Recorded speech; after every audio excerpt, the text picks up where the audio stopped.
Hey guys, today I'm going to show you how to log in on Turnitin with your class ID and enrollment key.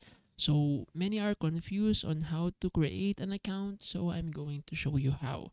So this only works if you are logging in or creating an account as a student. So open your web browser and go to www.turnitin.com. Once you're here, on the top right corner of your screen, go to login. Click on it and then click the login as instructor or student.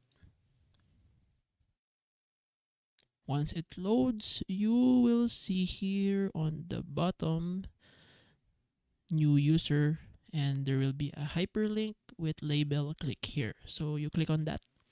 And then here you will select student because these are for students. So click on it, and then this one you will have a field for your class ID and your class enrollment key. So type your class ID here and your enrollment key here, your first name, last name, and then your email address and other important details. And then click I agree, create profile. So basically that's it.